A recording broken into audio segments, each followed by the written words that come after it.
Ассаламағалейкум достар, сіздермен бірге Ауылбай Асеке. Бүгін 20 апрель. Бұйырса тас төктіртіп алам. Где-то 20 кубтай тас төктіртем. Тастың кубы 7000-нан болып жатыр. Тасты где-то мына жерге түсіртем, ана жерге. Ворота мына жақта, ворота мына жерде, кірген жерге, мына жерге түсіртем тасты. Сосын ол жердегі тасты бұйырса мына жерге жинайтын боламыз. Достар, бүгін 21 апрель. Питак жаққа барайын деп тұрып қазір. Тасты түсіртіп алайын деп жатырмық. Мәшінді қыздырып қойдық. В общем, мына жерге тас түсіреміз қазір. Бұйырса тас болса Питак жақта. Ана жерге қарата жинап бастаймыз. Достар, қазір біздер Питак жаққа келдік почти. Қазір солға қарай бұрыламыз. Питакқа келеміз. Мәшіндер өтіп отыр. Тауға деген шаң болып тұр.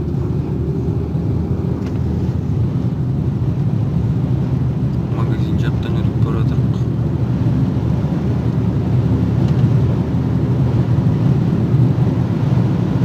Питакта тас бар ма, жоқ па қарап көреміз. Қазір танитын адамдарымыз бар ма, жоқ па. Питакта тастар бар. Тұр, китайский малдар тұр, в общем. Қазір сөйлесіп көреміз. Достар, Питак жақтан кетіп қалдық. Тастың 10 кубы 75.000-нан. В общем, таныс адам жоқ болып шықты Питак жақта. В общем, үй жаққа қаратай кетіп барады. Достар, қазір мен үй жақта отырмын, гараждың ішінде отырмын. В общем, мана Питакқа бардық. Питакта тастар қымбаттау екен. В общем, 7,5-нан беретін болды кубын. Бір кубы тастың 7,5-нан. Қымбат көрдік. В общем, 20 куб тас алатын болғаннан кейін қымбаттау көрдік. 20 куб тас алатын болсақ 7,5-нан 150.000 теңге шығып кететін болды. В общем, Питак жақтан кетіп қалдық. Осыдан 1-2 күн бұрын тас алып жүрген адамыма звондап қойып едім, 7.000-нан берем деп еді кубын. Ол адаммен 1-2 күн хабарласа алмай қойдым. В общем, жап-жаңа осы видеоны түсірердің алдында сол адаммен сөйлесіп, в общем, ол адамның есіне салып, есіне түсіріп қойдым. Короче, 20 куб тас керек деп айттым. 7.000-нан түсіріп берем деп айтты. Достар, сосын міндетті түрде менің каналымдағы видеоларға лайк басуларыңызды сұраймын. Сосын өздеріңіздің ойларыңызды комментарийға жазуларыңызды сұраймын. Себебі алдағы уақытта тағы да осындай видеолар түсіріп отыратын болам. Тағы да айтқым келгені, егер де сіздер үй салдыртып отырған болсаңыздар, гараж, сарай салдыртайын деп отырған болсаңыздар, чертеж сыздыртып бере алам, бағасын келісіп. Егер де чертеж сыздыртқыларыңыз келетін болса, осы видеоның астына ВКонтактедегі аккаунтымның, Телеграм аккаунтымның ссылкасын тастап кететін болам. Хабарлассаңыздар болады, жазсаңыздар болады. Достар, тас түсіртіп алып. Алашақ болды. Жоқ, тұрайы. Короче, мынақай тас түсіріп жатыр.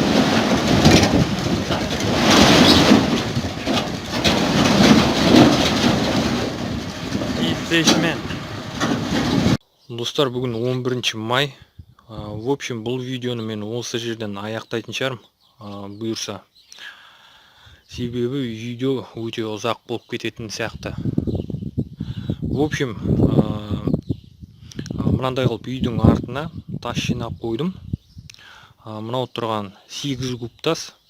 Сосын үйдің мына қапталына да жинап қойдым 16 куб тас. Мына тастардың кубын 7250-ден алдым.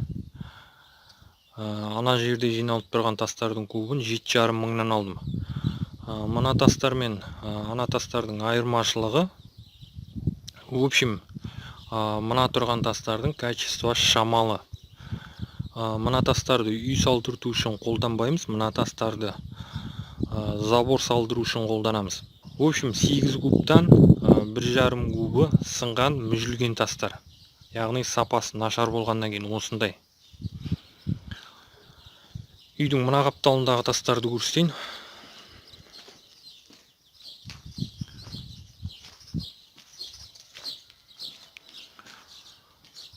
В общем, мынандай қылып жинап қойдық. Мына тұрған тастар 16 куб тас. Жаңа айтқанымдай, бұл тастардың кубын 7,5-нан алдық. Яғни общий 120 000 теңге кетті мына тұрған тастар үшін. Ана жай үйдің артында жиналып тұрған тастарды 58 000 қалдым. Сосын алдыңғы видеолардың комментарийларында көп адамдар емес, енді 1-2 адам сұрақ қойды.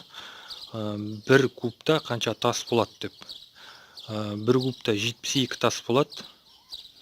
Сосын тастардың размері 20-да 40 болады негізі. Бірақ тасты кесіп атырған адамдар тасты 20-да 39,5, 20-да 38,5, 20-да 37,5 қылып кеседі. Неге деген сұрақтарыңыз болуы мүмкін. Себебі ол жердегі адамдар 1-2 сантиметрден жейді. Яғни тастың кубын көбейтіп сату үшін сондай нәрселер істейді. В общем, бұл сұрақтың жауабы түсінікті деп ойлаймын. Яғни 1 кубта қанша тас болатыны түсінікті деп ойлаймын. Сонымен бұл видеоны мен осы жерден аяқтаймын. Егер де бұл видео сіздерге ұнаған болса, бұл видеодан өздеріңізге бір пайдалы нәрсе ала алған болсаңыздар, міндетті түрде видеоға лайк басуларыңызды сұраймын. Сосын осы видеоның комментарийына міндетті түрде өздеріңіздің ойларыңызды жазуларыңызды сұраймын. Сонымен келесі видеода кездескенше.